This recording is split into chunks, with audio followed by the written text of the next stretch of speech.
acquaintances. Almost a third thought it was not rape if a woman had flirted on a date but had not wanted sex. Juries take these attitudes into the courtroom with them, and defence lawyers play up these myths in an attempt to rubbish the character of the witness.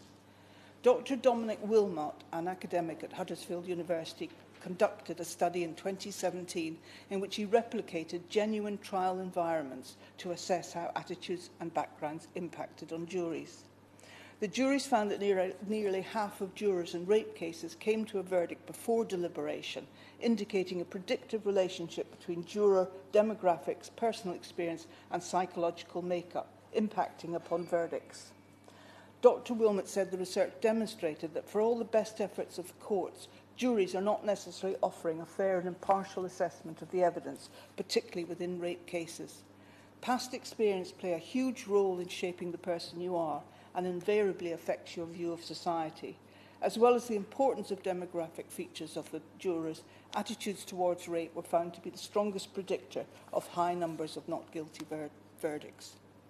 We also had a culture at the time protected very well-known people like Jimmy Savile. We saw how young girls, victims of shocking sexual exploitation in Rotherham and Rochdale, were seen as prostitutes consenting to their abuse. Language and how we talk about behaviour is very important. It shapes what we see. The Crown Prosecution Service has said that addressing the low conviction rate after contest in rape cases involving young defendants represents a challenge for the entire criminal justice system. The Ministry of Defence has responded to an open e-petition in July this year, which called on the government to produce for all jurors in rape trials compulsory training about rape myths by appointing Professor Cheryl Thomas to gather data from experienced jurors at a range of courts throughout the country. The government response to the petition said, "We know that rape myths exist within our society, and therefore jurors could believe those myths, and that this could affect their interpretation of the facts of the case. But I believe, in the light of the shocking figures on charging and convictions, that there should be a stronger response, as this situation can only get worse without action.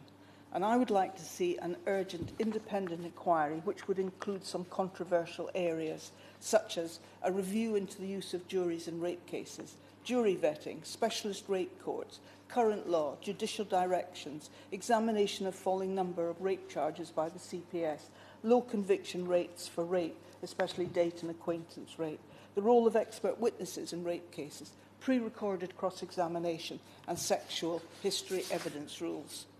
I absolutely accept that the justice system needs to ensure that the innocent go free and the guilty are sentenced, but my concern at the moment is that conviction rates indicate that the scales of justice are tipped against the victim.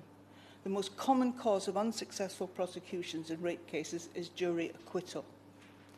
Other countries have been pondering this difficult question.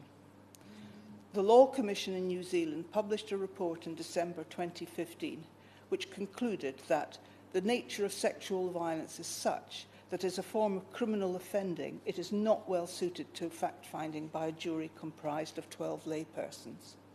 The German and French court systems have a collaborative court model in which professional judges decide cases with citizens. Sir John Gillen, who issued a report yesterday responding to serious concerns about low conviction rates for rape in Northern Ireland and the polluting effect of rape myths, said, "There is no doubt that there is a growing belief amongst young people that a jury should be replaced by a judge or by a judge and two lay people, such as we see in family courts and aspects of youth justice." Specialist domestic violence courts were introduced in the mid-2000s.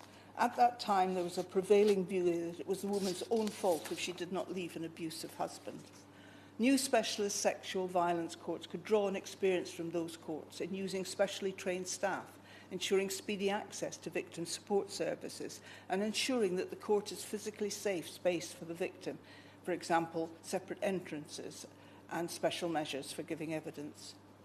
The rollout of the successful pilots in Leeds, Liverpool and Kingston of Section 28 of the Youth Justice and Criminal Evidence Act 1999, which allows pre-recorded cross-examination, has still not happened.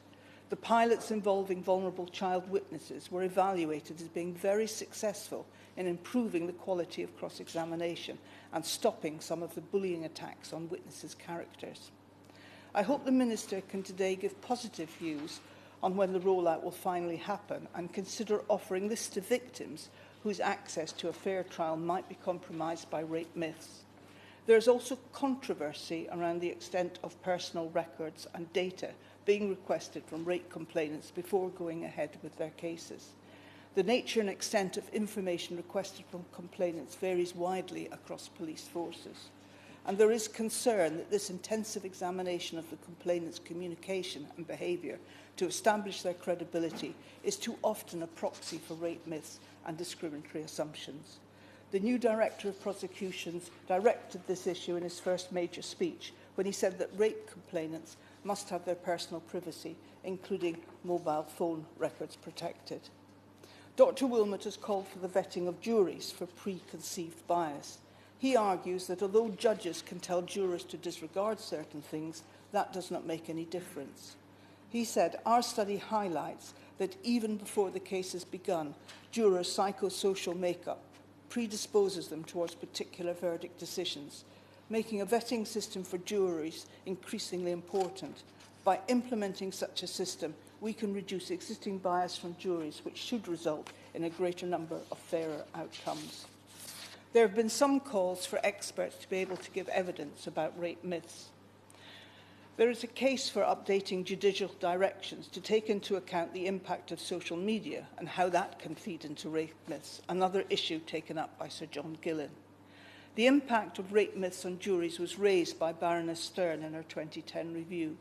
She quoted a specialist rape prosecutor who said, "You can forgive juries for finding it hard to convict given the burden of evidence, given the burden of proof.